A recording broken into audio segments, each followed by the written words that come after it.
Muy buenas a todos y bienvenidos al episodio 102 del podcast Historia, el programa con el que cualquier persona puede aprender sobre historia independientemente de su formación o nivel de conocimientos previos. Soy Óscar Hernández, historiador y divulgador histórico. Me puedes leer en mi web Historia y puedes seguirme y contactar conmigo en mis perfiles en Facebook, Twitter, Instagram, YouTube y TikTok. La historia moderna de España siempre es ese patito feo, ¿no? Dentro de la divulgación histórica que muchos seguimos defendiendo, pero que aún así sigue muy maltratado, tanto por los ciudadanos normales como por aquellos que nos gobiernan, los políticos. Y entonces yo creo que es muy necesario hacer muchos programas de divulgación histórica de España, sobre todo de historia moderna, para tratar de desmontar todos estos mitos, estos bulos, estos tópicos, estas leyendas negras y rosas que siguen rodeando a la historia de nuestro país en general, para poder ofrecer una historia más cercana a la realidad o a la construcción que hacen los historiadores profesionales. Y bueno, si nos podemos hablar de historia moderna de España, yo creo que hay un personaje, bueno, uno de tantos en realidad, que tiene bastante losa que cargar en la espalda a nivel de leyenda en torno a su persona y que, por supuesto, quería hacer un programa para desmontarlo. Estoy hablando, por supuesto, de Blas de Lezo, uno de los marinos más importantes y famosos de la historia universal de nuestro país. Y bueno, ya que vamos a hacer un programa acerca de Blas de Lezo, no se me ocurría mejor persona para hablar con él que con uno de los responsables de un libro bastante famoso y bueno sobre esta figura, sobre Blas de Lezo. Él es Fermín Valenzuela Sánchez, doctor en Historia Moderna y miembro del equipo directivo de Gestas de España. ¿Qué tal estás, Fermín? Muy buenas, pues aquí encantado de que me hagas de nuevo un hueco aquí en tu canal. La verdad que muy contento y además de poder hablar de un personaje tan interesante como Vlad de Lezo. Así que la verdad, encantado de poder estar aquí. Para mí es un gran placer tenerte aquí nuevamente y por supuesto invitamos a nuestros oyentes a escuchar el otro podcast que tenemos contigo precisamente hablando sobre gestas de España y por supuesto les invitamos, ya hablaremos de eso después también, a comprar los libros de gestas de España.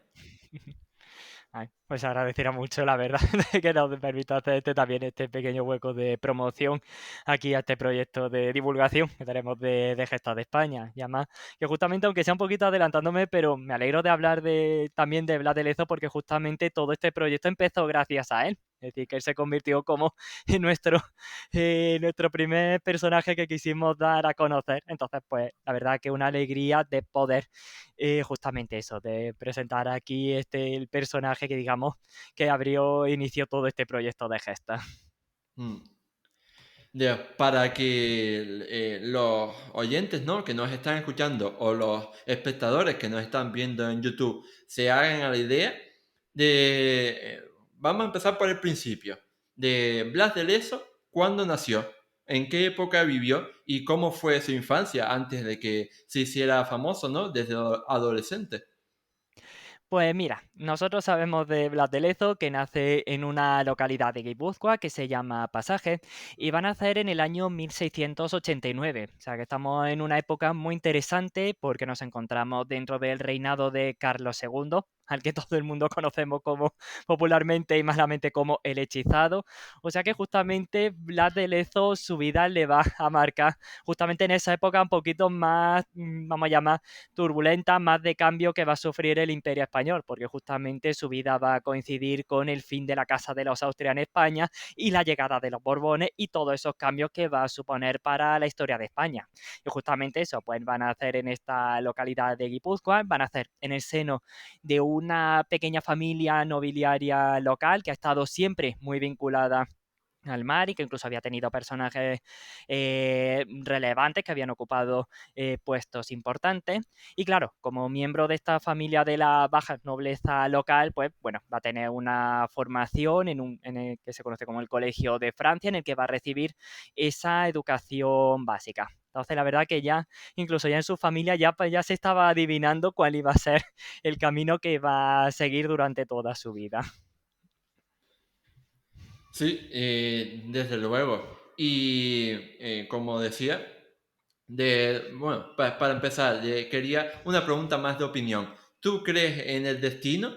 ¿Crees que, digamos, Blas de Lezo estaba destinado, ¿no? A ser un marino tan famoso? ¿O fue más bien preparación, formación, etcétera, etcétera, acumulación de experiencia? Pues no lo sé, yo diría que por un lado parece como que ya de su familia le estaba inculcando esa tendencia a que se volcara en asuntos marítimos, pero al final a la larga, es decir, lo que termina aquí triunfando es las propias características, las habilidades que va a desarrollar Blas de Lezo durante toda su vida, es decir, él puede tener esa base familiar que parece que lo empuja, pero si él no hubiera dado ese paso en firme y no se hubiera trabajado, es decir, no estaríamos ahora reconociéndolo como eso, como uno de los grandes marinos de la historia de España. Hmm. Y como decía, Blas de Lezo se hizo, entre comillas, ¿no? Famosillo desde que era adolescente, porque incluso se enroló en la Armada, curiosamente, en la Armada francesa, cuando tenía solo 12 años. Entonces, a lo mejor puedes explicarnos primero por qué se enroló, ¿no? En la Armada francesa y no en la española, y con tan solo 12 años. Pues la verdad es que el problema que tuvo al principio, bueno, podríamos considerar para nosotros un problema, pero para Blas de Lezo se convirtió en la oportunidad de su vida. Él era esto, hijo de una familia de la nobleza, pero no era el hijo primogénito, no era hijo mayor de los hijos mayores, por tanto, él no iba a heredar prácticamente nada. Así que tenía que buscarse una salida profesional. Claro, como he dicho, es decir, es una familia vinculado tanto al mar, pues al final es desde muy joven, es decir, como has dicho, ya con 12 años, ya va a volcarse directamente en este campo y como tú has dicho, es decir, se va a enrolar en la Armada Francesa, va a entrar dentro de la Guardia Marina, pero puede sorprender, ¿verdad? Un poquito lo que dice, es decir, por qué va a entrar en la Guardia, en la Armada Francesa. Pues mira, este hay que tener en cuenta que cuando entra Blas de Lezo lo hace en el año 1702.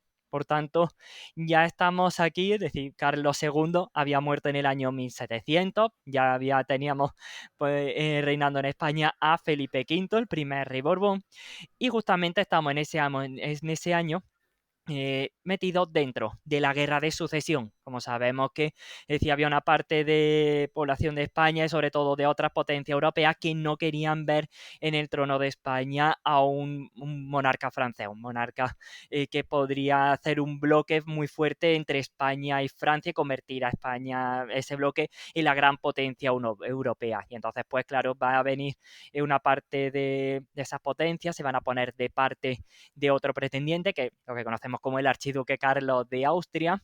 Entonces, pues claro, es decir, durante toda esta guerra, España y Francia van a estar muy vinculados, van a estar unidos. Y justamente esto se va a mostrar en la Marina porque en estos momentos la Armada Española estaba en muy malas condiciones. Es decir, no tenía barcos suficientes para poder hacer frente a todas las amenazas de otras potencias europeas, incluyendo esa potencia marítima que estaba siendo Inglaterra. Entonces se va a producir esa unión de las armadas españolas y francesas, al menos durante unos cuantos años. Entonces, por eso no es tan raro que Blas de Lezo ingrese dentro de esa armada francesa, incluso se va a poner a las órdenes de uno de los hijos de Luis XIV, que se llamaba Luis Alejandro de Borbón, y va a empezar eso, es decir, él va a empezar justamente su carrera marina en mitad de unos conflictos más importantes de la historia de España. Hmm. Sí, y no, es curioso, ¿no? Como en algunos momentos, pues hemos estado en guerras con Francia, pero los intereses cambian y de repente somos tan amigos y hasta nos intercambiamos profesionales de la Marina. Pues sí, Y esto siempre, las vueltas que da la vida. Pasamos de ser enemigos acérrimos en el siglo XVII a ser amigos íntimos casi en el siglo XVIII. claro, que se lo digan precisamente a Carlos II con las guerras que tuvo con Luis XIV. Y bueno, si uno, ¿no? Si cualquier persona busca una imagen de Blas de Lezo en Google, ¿no? Le saldrá la imagen típica, ¿no? Varias representaciones y podemos observar que Blas de Lezo pues tenía varios problemas a nivel físico. Le faltaba una pierna, tenía un brazo inmovilizado y también le faltaba un ojo. Y estas discapacidades, ¿no?, físicas, estos problemas físicos, los fue acumulando con el paso del tiempo, pero empezó ya siendo bastante joven. Por ejemplo, lo primero que perdió fue la pierna izquierda en una batalla en 1704, cuando todavía no había cumplido ni 16 años. Cuéntanos un poco más acerca de esto. Pues sí, la verdad es que empezó jovencito ya acumulando las cicatrices de guerra y además justamente esta primera gran herida de guerra que va a tener la va a sufrir en una de las batallas más importantes que se produce en la Guerra de Sucesión, que es la batalla naval de Vélez Málaga, que es la batalla naval más importante que se produce en esta guerra y justamente se produce en el año 1714, es decir, cuando no tenía apenas ni eso, como ha dicho, ni 16 años, pues por culpa de una bala de cañón, pues le destroza totalmente la pierna izquierda, o sea, la parte inferior de la rodilla, incluso se la tuvieron que amputar sin poder utilizar ni anestesia ni nada, decía allí con valor soportando lo que tenía que haber sido eso, pero consiguió aguantar y llevar, la verdad, una actuación muy recomendada, muy admirada durante esa batalla hasta el punto de que ya a partir de esa batalla ya empieza a recibir los primeros reconocimientos por parte de Luis XIV y de Felipe V, en el que ya se le empiezan a dar sus primeros grados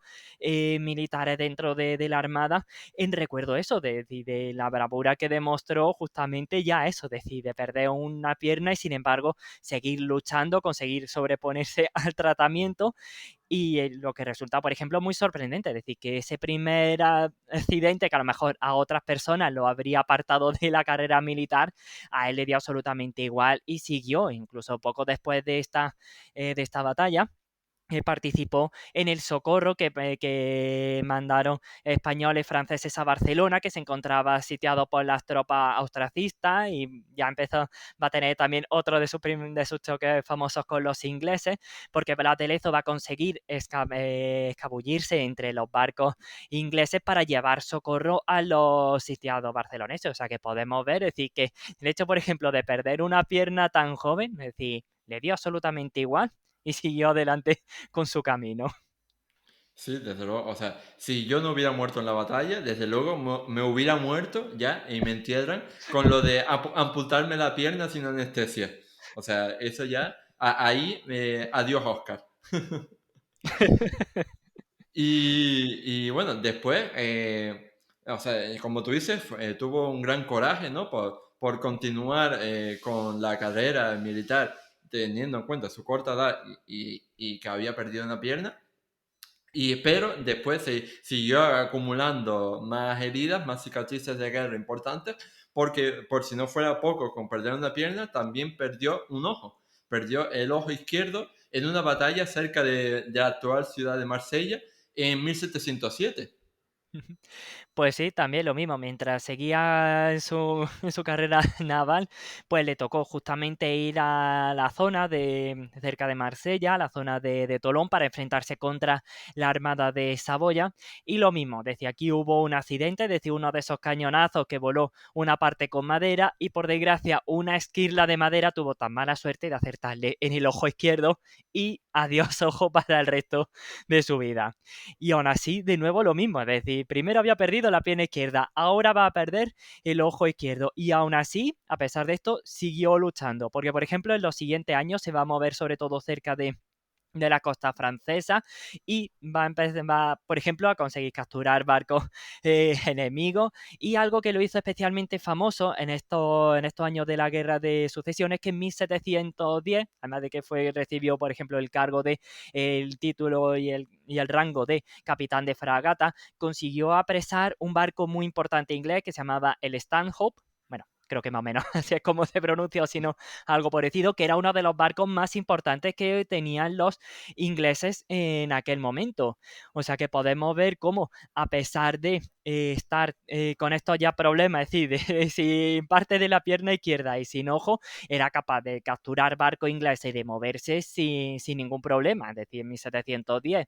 Lo que va a pasar es que 2 años después, ya en el año 1712, en el que ya la Armada Española sí se consigue ya digamos de fortalecer y ya tener cierta independencia, él se va a pasar ya directamente a la Armada Española. Es decir, tuvo que ir a la francesa porque la española todavía estaba, desastre, estaba muy unida, pero en cuanto pudo, volvió allí y continuó con su carrera militar allí durante esta guerra. Incluso va a recibir el nombramiento de capitán de navío, o sea que ya se le estaba viendo como una figura ascendente dentro de la Marina Española, a pesar de su, bueno, de su relativa juventud que tenía todavía en estos momentos.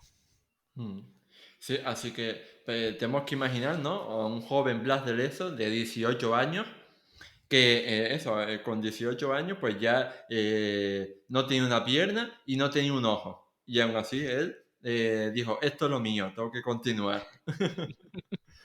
Y la última gran cicatriz, ¿no? De guerra que tuvo que afrontar, pues, como si no fuera poco ya, fue que también perdió la movilidad de su brazo derecho en 1714.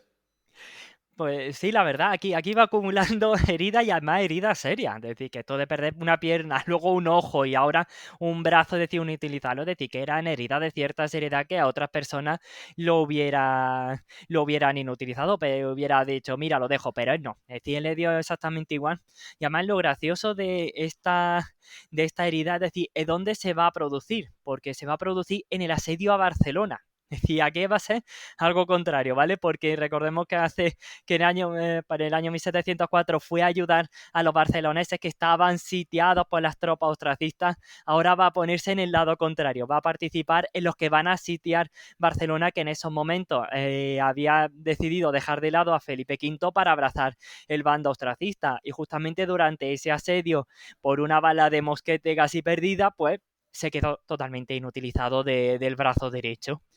Pero aún así, como he dicho, va a seguir luchando, y además justamente que eso, que poquito después de esto, de estar en el asedio de Barcelona, va a formar parte de la flota que se mandó a Mallorca para conquistar, digamos, recuperar esta isla que todavía seguía estando del bando ostracista y todavía no había aceptado a Felipe V como rey. Pero eso, decir que durante el transcurso de 10 años de toda una guerra recibió una cantidad de cicatrices, eso, es decir, que lo van a marcar ya para el resto de su vida y que en cierta manera le va a dar ese sobrenombre tan famoso como no del medio hombre, es decir, porque le faltaba eso, de una parte el otro, pero lo dicho, es decir, que lo que parecía eso que sería el fin de su carrera, lo que está haciendo era Mm. empezar, es decir, todavía habla de eso, le quedaba mucha guerra que dar. Sí, yo creo que este tipo de biografías son las que de verdad deberíamos leer cuando quieras obtener motivación en la vida. O sea, en vez de leerte un libro de autoayuda, léete la biografía de Blas de Lezo, porque si ese hombre pudo hacer una vida normal, ¿no? Y una carrera militar en el siglo XVIII, y teniendo en cuenta ¿no? Todos sus problemas físicos, pues yo estoy tan sano que puedo hacer cualquier cosa y en el siglo XXI.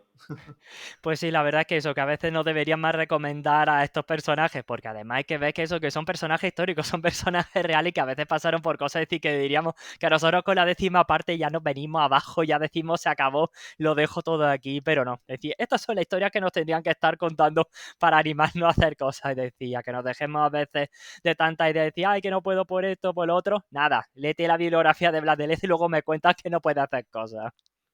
Por eso es uno de los protagonistas de Gestas de España, porque si eso no es una gesta, vivir así. Y no solo vivir, sino conseguir grandes cosas. Sí, sí, porque ya empieza eso, lo que he dicho. Es decir, su carrera no estaba haciendo más que empezar.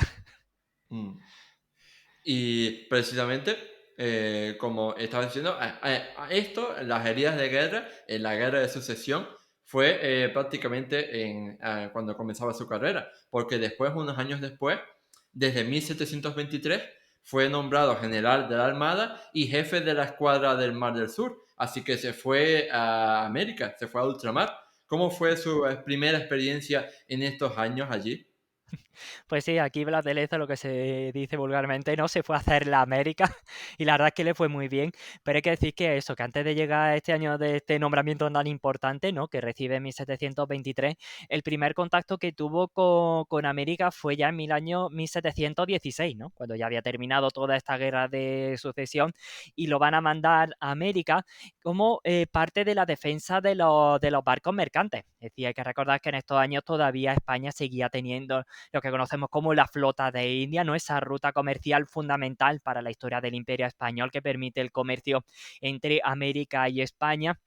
Y claro, era siempre un botín muy preciado, tanto para otras potencias europeas como para los piratas. Es decir, que asolaban sobre todo toda la zona del Caribe, era siempre un quebradero de cabeza para los españoles. Entonces, justamente lo van a mandar allí en un primer momento, en ese año 1716, a La Habana, para que se encargue de formar parte de esa flota que debería de limpiar en la medida de lo posible el mar Caribe de tantos ataques piratas. Y después de cumplir más o menos la misión y de regresar a Cádiz, de nuevo lo van a volver a mandar a América, pero esta vez en vez de irse al Caribe lo van a mandar al virreinato del Perú, a las costas del Perú, porque también estaba sufriendo muchísimos ataques, tanto de corsarios, parte de ataques de ingleses, de neerlandeses. Entonces lo van a mandar con esa flota de nuevo. La verdad que tuvieron bastantes problemas, es decir, tardaron casi 3 años en conseguir llegar al puerto principal de Lima, que es el Callao, pero allí Blas de Lezo va a demostrar su dote de liderazgo, porque al final se va a encargar él de dirigir la pequeña flota que se había mandado desde España para limpiar los mares y ya, va a recibir, como tú has dicho, ese cargo, ¿no?, de general de la Armada, de jefe de la escuadra del Mar del Sur, y lo va a hacer de una manera excepcional. Es decir, porque con muy poquitos barcos va a conseguir enfrentarse, por ejemplo, a cuadras inglesas, una escuadra neerlandesa que estaban buscando esos puntos débiles que tenía la costa del Imperio Español, y a pesar de enfrentarse a ellos en inferioridad numérica, es decir, va a conseguir una actuación brillante. Es decir, incluso va a capturar barcos ingleses, barcos neerlandeses y lo va a incorporar a la propia flota española para reforzar este papel. Y la verdad es que allí demostró ya su habilidad, no solo como subalterno, sino como un líder al que se le podía confiar una flota y saber que iba a cumplir con las órdenes de una manera excepcional. Mm, sí. Y hay que tener en cuenta que mientras él desarrollaba esta carrera brillante, ¿no? En el mundo militar, pues no se va a llevar bien con todas las otras partes, ¿no?, de la sociedad. O sea, está lo militar y está lo civil. Y precisamente va a tener varios desencuentros con varias autoridades civiles y una de ellas, pues, se llevaría mal con el virrey de Perú, precisamente, el marqués de Cartelfuerte, José de Armendáriz. Y precisamente, a lo mejor por culpa ¿no?, de esta mala relación con el virrey de Perú, él regresó a la península. Blas de Lezo, por supuesto, no el virrey.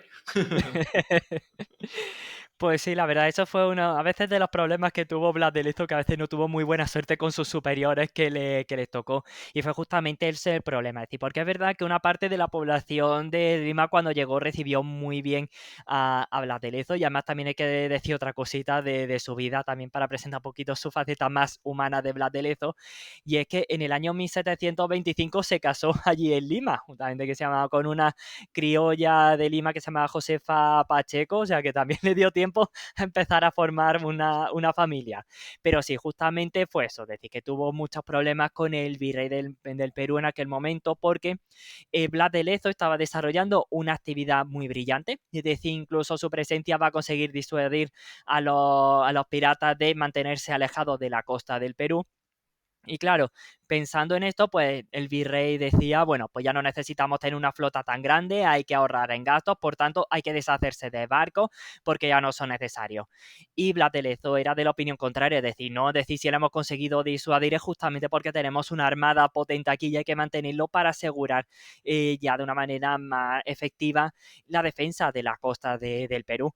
Pero al final, claro, es decir, todas estas peleas entre el virrey y Blas de Lezo, por el final teniendo el virrey el cargo más importante, va a conseguir imponer su criterio e incluso va a someter a Blas de Lezo a un juicio de residencia. Que esto aquí, para la gente que no lo sepa, un juicio de residencia era, vamos a explicar un poquito que eso durante en la época del Imperio Español, a los oficiales, a la gente importante, por ejemplo a los virreyes, cuando se les mandaban a América, cuando terminaba su mandato, tenía que someterse a una especie de juicio, es decir, que rindieran cuenta de todo su labor que habían hecho para ver si había sido correcto o si había algo que había que recriminar. Y justamente a Blas de Lezo le hicieron este juicio como una manera a ver si podían encontrar alguna excusa, alguna falta, algo que les permitiera deshacerse de él, pero salió totalmente limpio. No había manera, había sido una actuación brillante, impecable la que tuvo en todo momento, pero viendo ya todos los problemas que estaba teniendo, y además ya estaba teniendo problemas de salud por el clima tan duro que había en la zona y todo el desgaste de la vida marítima, pues incluso el propio Bladelezo decir, mira, me voy de aquí, me vuelvo de nuevo a la península, y en el año 1730 ya está de vuelta en Cádiz. De vuelta, dice, pues ya está, me vuelvo por allí, y además se lleva toda su familia. Además va a tener los hijos, decir, se va a trasladar, y dijo, pues mira, decir, me quito de problemas con virreyes y demás, y se fue a vivir allí. Sí, pero el hombre, lejos de querer, ¿no? Vivir una vida tranquila con su familia, no sé qué, pues al tío le gustaba la fiesta, le gustaba meterse en movidas y ahora va a ir a una misión, ¿no? Al norte de África, concretamente a participar en la reconquista de Orán, en la costa de la actual Argelia, que tuvo lugar en 1732 y teniendo en cuenta que se había perdido en 1708. Cuéntanos un poco más acerca de este episodio, a lo mejor menos conocido, ¿no? De Blas de Lezo en el norte de África. Pues sí, pues mira, la verdad es que, bueno, esto hay que tener en cuenta que aunque Blas de Lezo decidiera irse a Cádiz y demás, olvidarse de este asunto, sus superiores no se habían olvidado de él, ni muchísimo menos, porque todavía a pesar, seguían reconociendo que era uno de sus mejores marinos que tenían. Incluso cuando al año después de volver de Cádiz, por ejemplo, lo van a nombrar jefe de la escuadra naval del Mediterráneo, y le van a conocer diferentes honores por parte de los reyes. Y entonces justamente va a tener, bueno, esto es un episodio un poquito menos conocido, va a tener ciertas misiones en Italia, porque a él se le va a encargar llevar al futuro rey Carlos III, cuando todavía era un simple infante, pues lo va a escoltar para que llegue a Italia para tomar posesión del ducado de Parma, y ya Carlos empezará ahí también su propia carrera hasta convertirse en rey de España, pero le encargan esa función. Y también hay un pasaje muy, muy gracioso de la vida de Blas de Lezo en esta época, y es que también le mandan a Génova para que vaya a recuperar un préstamo que tenía España allí, que los genoveses no querían devolver. Y entonces lo mandan allí, y Blas de Lezo se presenta allí y le dice, a ver, tenéis este tiempo para devolver todo el dinero, si no voy a empezar a atacar todo el puerto y todo lo que encuentre aquí en Génova. Y al momento de cumplirse el plazo, estaba todo el dinero devuelto allí a la española. O sea que ya estaba dejando una fama de decir, ojo que no se puede jugar con él. Y justamente por eso, con esta fama que va a desarrollar, pues claro, cuando se va a desarrollar esta empresa para volver a recuperar Orán, pues uno de los que tenían que participar la parte marítima de esta expedición tenía que ser Blas de Lezo. Y además porque no sé si hay mucha gente que lo sepa, pero Orán, que ahora mismo es una ciudad de Argelia, durante varios siglos fue posesión española. Es decir, que fue conquistada en el año 1509 por el propio cardenal Cisneros, que le encargó de hacer la conquista, y estuvo en manos españolas hasta el año 1708, que pasó a manos del Imperio Otomano, pero España quería volver a recuperar esas plazas que tenía en el norte de África para propia defensa de las costas españolas y también en parte europea, es decir, siempre esos problemas del ataque de piratería berberisca, pues claro, Orán era una posición fundamental. Y justamente va a acompañar a esta expedición y se va a conquistar la ciudad de Orán sin demasiados problemas. Pero ¿qué pasa? Que cuando de nuevo Blas de Lezo está de vuelta en Cádiz porque ya se ha cumplido su misión, de nuevo se vuelve a producir un ataque contra Orán por parte de todo este mundo otomano musulmán, que quieren volver a recuperar esa ciudad porque era muy importante. Entonces a Blas de Lezo lo van a mandar de vuelta, de nuevo en misión de socorro para evitar que la ciudad vuelva a caer. Y aquí va a desarrollar otra de sus grandes gestas, porque va a conseguir llegar, va a alejar a la flota argelina que estaba atacando, pero Blas de Lezo sabía decir que no, es decir, lo habían alejado, pero el peligro estaba allí, había que cortarlo de raíz. Y se fue en persecución de esa flota para ir a buscarlo y acabar, y justamente se encontró en una bahía bien protegida por dos castillos la nave capitana de esa expedición. Y él, sin temor ni a los cañones de ese castillo ni al ataque, eso entró con su propio barco a esa bahía, consiguió acabar con ese navío principal de la flota argelina, consiguió también derrotar a los dos castillos y volver sin ningún problema de toda esa expedición y asegurarse de que al menos ya no volvieran a atacar por más a la ciudad de Orán. Y la verdad que fue eso, una de las grandes gestas que hizo, poco conocida, es decir, porque eso en otro, es decir, era prácticamente una misión suicida, es decir, de meterse en la boca del lobo, pero le salió estupendamente y consiguió volver a España sin ningún problema y de nuevo, es decir, consiguiendo nuevos reconocimientos, ir subiendo en la escala militar naval. Incluso en el año 1734 va a recibir el rango de teniente general de la Armada. O sea que estaba ahí ascendiendo y todo el mundo estaba comprendiendo eso. Es decir, de que Lezo era un marinero, vamos, es decir, de primer orden, de lo mejorcito que tenía la Armada en esos momentos. Y nunca olvidemos que eso de meterse en la boca del lobo en Orán lo hizo, como sabemos, con una pata de palo, solo viendo con un ojo y solo usando un brazo.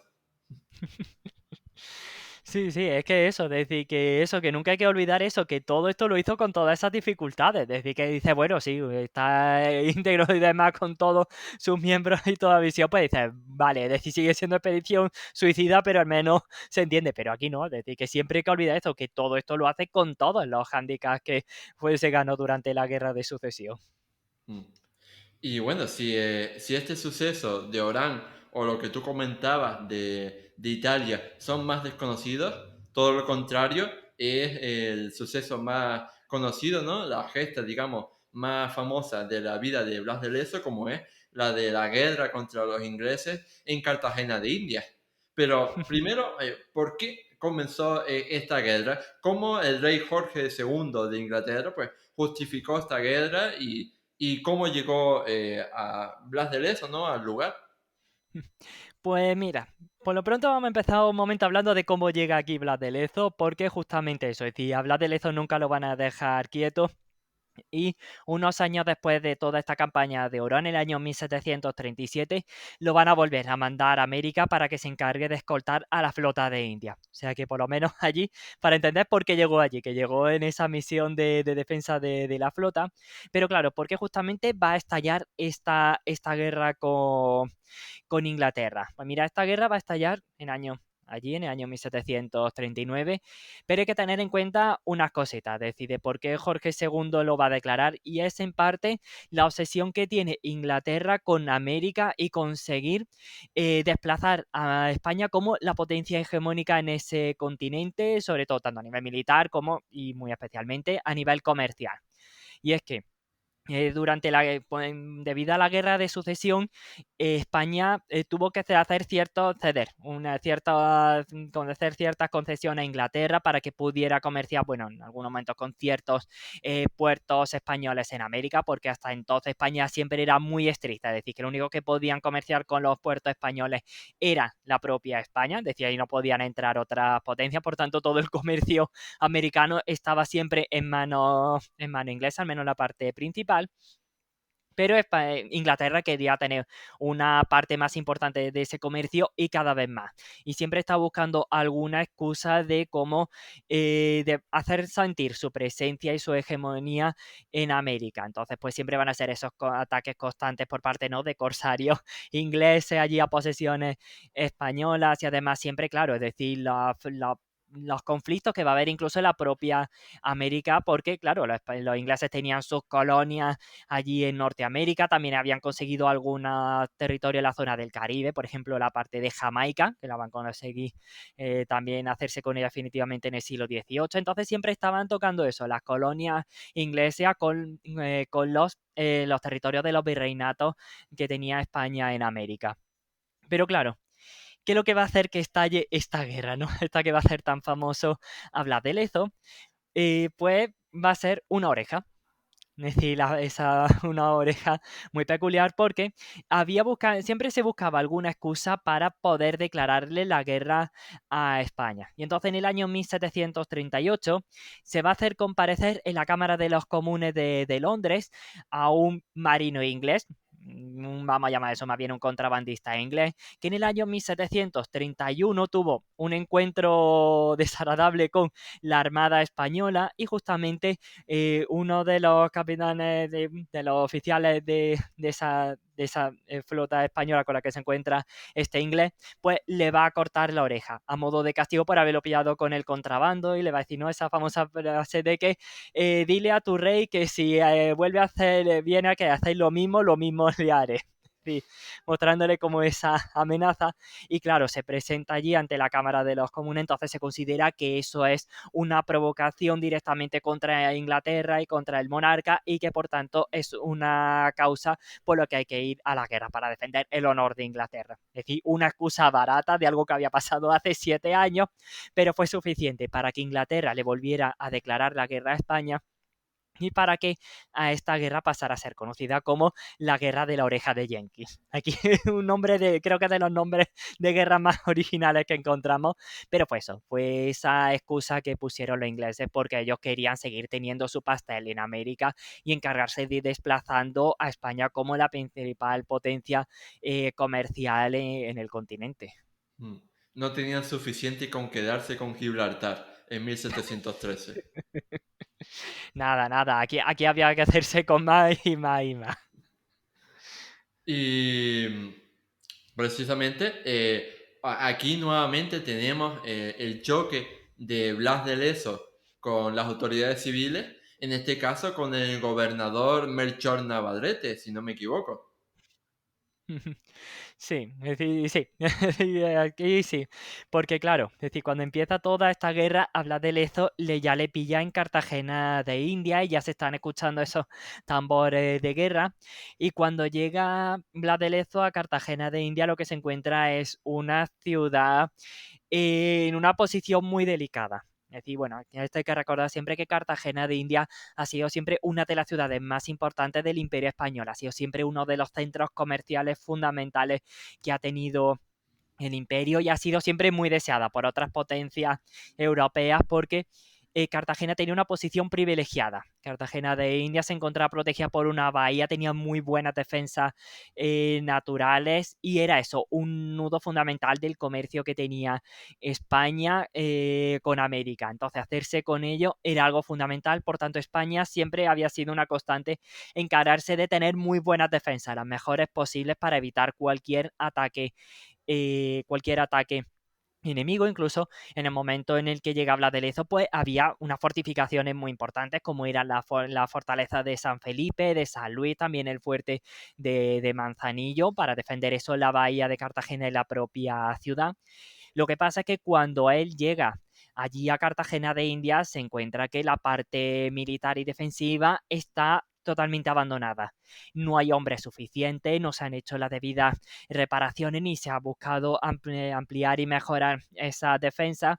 Y claro, va a tener esos enfrentamientos con el gobernador. Es decir, porque el gobernador como que no le da tanta importancia, pero Blas de Lezo, sí, es decir, oye, que si viene aquí un ataque y lo más probable es que vengan aquí porque es una de las ciudades más codiciadas de América, decía que lo que hay que hacer es mejorar esta defensa. Entonces, claro, es decir, aquí de nuevo se repite siempre, ¿no? Ese choque a veces entre Blas de Lezo y las autoridades superiores que las que tenían que estar apoyando a Blas de Lezo en vez de ponerle obstáculos. Mm. Sí. Y vamos ya de lleno a ese bloqueo inglés ¿no? Que sufrió la ciudad de Cartagena de India en 1741. ¿Puedes explicarnos cómo fue ese bloqueo y qué situación, ¿no? Fue la que tuvo que enfrentar Blas de Lezo?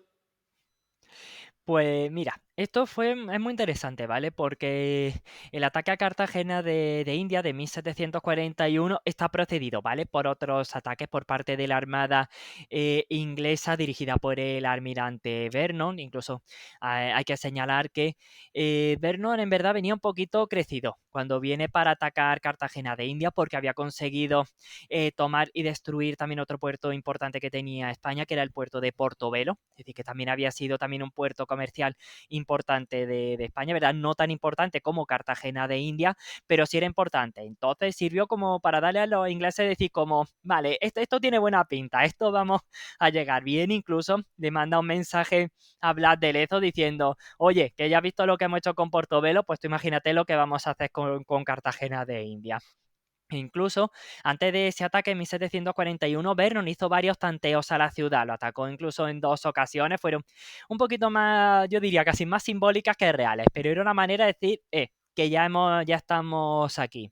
Y justamente eso, cuando llega ese marzo de 1741, de pronto los ciudadanos de Cartagena de India y Blas de Lezo y todo ven cómo llega una de las armadas más impresionantes que se habían realizado hasta la fecha. Es decir, no se había armado una armada tan grande desde que España organizó la suya para atacar Inglaterra y que tuvo pues tan mala fortuna con Felipe II, y luego el mundo no volvería a ver, al parecer por lo que se cuenta, otra armada más grande ya hasta el día D, hasta el desembarco en Normandía de la Segunda Guerra Mundial. O sea que es decir, que decía verdad que venía muy crecido, pero es verdad que decía, venía para decir, tengo una justificación, porque venía con más de 150 navíos, con más de 20.000 hombres, con 3.000 piezas de artillería. O sea, venía, es decir, muy, muy bien preparado, es decir, para tomar esa ciudad.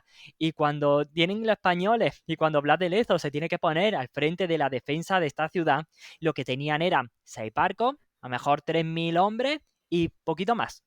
Es decir, no tenían nada más para poder hacer frente a toda esa armada. Y es más, y es lo que uno de los episodios siempre más conocidos de esta batalla, es que Vernon estaba tan seguro de su superioridad, y es verdad que tenía la superioridad numérica, eso era indudable, que llega ya a anunciar a Londres, manda un mensaje diciendo que hemos conquistado Cartagena de India. Es decir, ya lo da por supuesto, decir, porque esto, es decir, los españoles no tenían absolutamente, digamos, nada que hacer, no tenían grandes defensas y venía eso con, vamos a decir, como una parte del poderío que tenía Inglaterra en estos momentos, porque además la primera intención que tenía Vernon era centrarse en destruir primero las fortalezas que defendían el puerto de Cartagena de India y luego ya sí, ya poder entrar tranquilamente a la ciudad porque sabía que una vez que se quitara las defensas más importantes, es decir, la ciudad ya estaba tomada y una vez que se hicieran con la ciudad, se encargarían de volver a fortificarla y allí no habría manera de poder expulsarlo. Y entonces, pues justamente eso, Blas de Lezo va a tener que enfrentarse con esta situación. La verdad, bueno, también hay que mencionar durante Cartagena también un poquito el papel que va a tener el virrey de entonces, que era Sebastián de Eslava, que verá que a veces pasa un poquito más desapercibido, pero que también en los últimos hechos se han hecho mejores estudios, un poquito para entender el papel que también va a ser importante en esta defensa, pero claro, el que va a convertirse en el gran protagonista de esta defensa va a ser Blas de Lezo.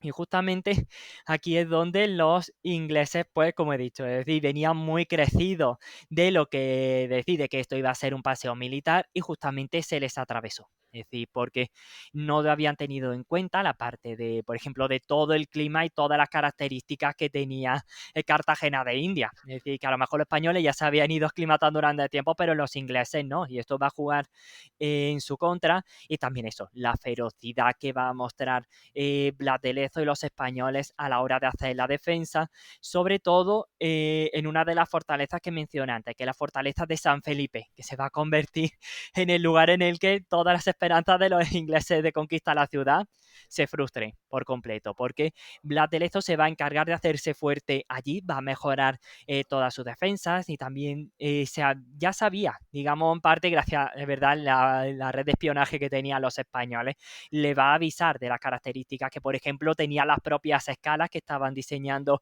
los ingleses para asaltar los muros de San Felipe, que era el último gran baluarte que tenían los españoles. Entonces, por ejemplo, manda a hacer un foso para que inutilizar esas escalas y que no consiguieran llegar a la altura que tenían que llegar. Manda eso a hacer una trinchera en forma de zigzag, por ejemplo, para evitar que la artillería se pudiera asegurar. Incluso llega a colar a dos supuestos desertores que deberían de encargarse un poquito de decir a los ingleses, mirad, tenéis que atacar en esta zona que es donde va a estar más débiles, esta es la mejor zona, y justamente a donde les van a llevar es a la zona mejor defendida que tenía la fortaleza que tenía Blas de Lezo. Y entonces toda esta estratagema que va a montar Blas de Lezo, es decir, demostró ser un acierto, porque los ingleses quedaron, no podían utilizar las escalas, se encontraban totalmente indefensos ante el ataque de las bayonetas y de la artillería que tenían los españoles. Y en un momento determinado, ese momento de confusión, los españoles hacen esa carga para salir, para terminar de desmoralizar al ejército inglés. Entonces, viendo esto, tienen que retirarse y vernos, pues al final, es decir, vio que era inviable poder atacar con el plan que tenía atacar Cartagena de Indias, porque además se le empezaba a sumar todas las enfermedades tropicales que estaban haciendo estragos en las tropas inglesas. Y entonces, pues, viendo eso, la buena defensa y demás, decidió retirarse, pero mandándole un mensaje a Blas de Lezo diciendo, sí, vale, nosotros nos retiramos, pero ahora volveremos, es decir, que esto es un momento algo puntual y demás, es decir, pero que nosotros volveremos. Y aquí no, lo que dice Blas de Lezo, pues si decidís devolver tenéis que traer algo mucho mejor, porque la armada que habéis traído solamente sirve para llevar carbón de Dublín a Londres. O sea, le manda eso, pero eso, es decir, que aquí el orgullo de Vernon y demás quedó eso pensando que eso, es decir, que lo tenía hecho. Es decir, se topó por completo con el genio y la habilidad que mostró Blas de Lezo, porque a lo mejor otro tipo de general o algo, es decir, con lo que tiene, hubiera sido incapaz de conquistar, y la conquista de Cartagena de India hubiera sido un mazazo durísimo al Imperio Español. Pero por suerte, Blas de Lezo estaba allí en el momento adecuado, ¿no? Vamos a recoger una idea que habíamos dicho antes, casi como algo providencial, que el destino decía que tenía que estar allí para proteger al imperio, justamente una de sus ciudades más importantes. Mm. Sí, escuchando, ¿no? Esta narración incluso me recuerda a otros momentos famosos de la historia en los que un bando en clara inferioridad numérica, militar, etcétera, ha ganado a un bando muy superior, como por ejemplo, ¿no? Alejandro Magno en la batalla de Gaugamela, por Mm, ejemplo, ¿no? Que era muy inferior al bando, ¿no? Del Imperio Persa, o incluso, aunque no tuviera buen resultado, a Leónidas de Esparta en la batalla de ujú, las Termópilas, mm, porque ellos estuvieron resistiendo ahí varios días al gigantesco imperio persa, y a lo mejor podrían haber seguido ahí si no los hubiera traicionado a aquel Efialtes, el pastor Efialtes. Entonces, me sí. recuerda un poco. Mm. Pues sí, la verdad, porque es verdad que es importante, ¿verdad? Siempre tener la superioridad numérica da cierto alivio, pero también juegan otros muchos factores en la batalla, como tú has dicho. Es decir, también saber utilizar el terreno y la propia habilidad que tenga el general de saber conocer muy bien sus tropas y todavía mejor las tropas del enemigo. Entonces, es verdad que eso, es decir, que aquí Blas de Lezo mostró saber muy bien, es decir, a pesar de saber de todas las deficiencias que sabía que tenía la defensa de Cartagena, supo aprovecharla muy bien y aprovecharse de que los ingleses sí que estarían en América además, sí, pero que conocían eso, la parte del norte, pero ellos no conocían cómo era tener que estar viviendo la parte sur con todos los problemas. Y claro, decir, aprovecharse de eso, de ese genio, decir que lo daban todo por hecho y seguramente cometieron errores que de otros que si hubieran ido más precavido, a lo mejor hablar de Lezo no hubiera podido aprovecharlo. Pero aquí se demuestra eso, es decir, lo que hemos dicho, es decir, otro de esos ejemplos, es decir, de que a veces es más importante que la superioridad numérica es de tener a un genio militar detrás controlando al ejército. Mm. Y curiosamente, poco tiempo después de que terminara, ¿no? este episodio en Cartagena de Indias, pues Blas de Lezo enferma y se muere el 7 de septiembre de 1741, es decir, pocos meses después. O sea, ¿por qué enfermó y bueno, y de qué murió?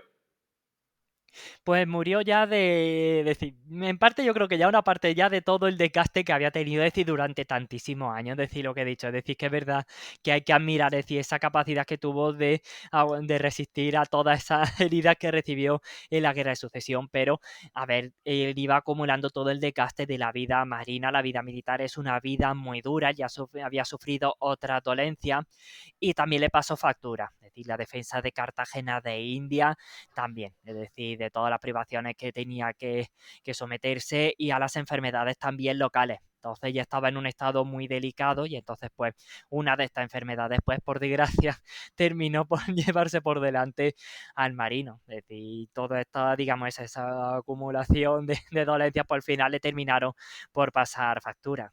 Lo bueno que decir, vamos a llamar esto lo bueno de que muriera en estos momentos es que al menos habla de Lezo se pudo librar de cierta humillación pública, porque curiosamente decir, de todo el mundo que participó en esa batalla del sitio de Cartagena de India, terminó siempre recompensado. Incluso el propio almirante Berno, a pesar de que había sufrido esta derrota y demás, incluso consiguió salir en cierta manera airoso y no demasiado perjudicado.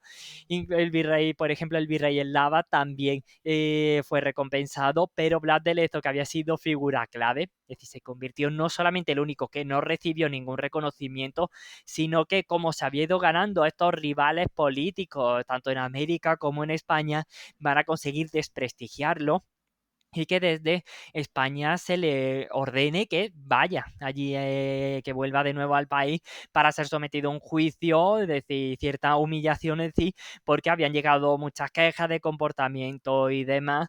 Incluso cuando le dan la orden de que Blas tiene que volver a España, pues ya llevaba más de un mes que ya en la sepultura. O sea que incluso después de todo lo que había pasado, pues iba a recibir este último golpe, es decir, por parte del país, del imperio, por lo que le había dado absolutamente todo. Incluso hasta parte de su cuerpo le había dado en favor de España y así se lo iban a recompensar. Y la historia también en eso hay que reconocer que tampoco le ha sido muy favorable porque, por ejemplo, nosotros conservan los ingleses muy bien la tumba del almirante Verno y nosotros la tumba de Blas de Lezo pues está ahora mismo en paradero desconocido en Cartagena de India. Es decir, sabemos que se fue enterrado allí, pero ni siquiera sabemos dónde están los restos. Entonces, la verdad que una parte eso, es decir, muy trágico de este final, de este uno de los grandes marinos que ha tenido la historia de España, pero bueno, por suerte también ya empezó a dar poco de morir esos movimientos por limpiar el buen nombre que había tenido Blas de Lezo y, por ejemplo, Carlos III le concedió a uno de los hijos de Blas de Lezo, que se llamaba también Blas de Lezo como su padre, le concedió un título nobiliario, el marquesado de Oviedo, y es todavía un título que existe, es decir, que todavía existe, ya no lo llevan descendientes de Blas de Lezo, porque esa rama de la familia se extinguió ya hace bastante tiempo, pero es decir que al menos se le empezó a dar cierto reconocimiento, es decir, oye, es decir, que un hombre ha hecho gestos, es decir, que lo ha dado prácticamente todo por España, algo hay que hacer de reconocimiento, pero también es verdad que la historia no ha sido muy generosa con este personaje y vamos, es decir, yo, por ejemplo, yo tengo que reconocer que de Blas de Lezo no sabía prácticamente nada y eso que hice la carrera de historia no lo conocía hasta incluso después de salir de la carrera cuando ya me lo presentaron, es decir, ya empecé a conocerlo y demás. Entonces, pues, la verdad que una pena, es decir, la manera tan trágica que terminó sus días, pues, es decir, este hombre que lo había dado eso, absolutamente todo por su país. Mm. A veces España puede ser un país muy desagradecido, ¿no? Mm. O un país de desagradecidos. Mm. Pues sí, la Y, verdad. y para terminar, quería preguntarte si tú, por tu experiencia, conocías alguna, no sé, alguna película, alguna serie, algo en lo que aparezca Blas de Lezo y que esté bien, claro. pues tengo que decir que no. Decir yo es que eso, decir yo cuando me lo presenté eso por primera vez Blas de Lezo, decir, nunca lo había escuchado eso, ni en serie, ni en película, ni nada de nada. E incluso ya lo conocí bastante más gracias a ya que empezamos el proyecto de Gestos de España con él. Es decir, pero prácticamente eso no me sonaba de nada y luego me quedé muy sorprendido.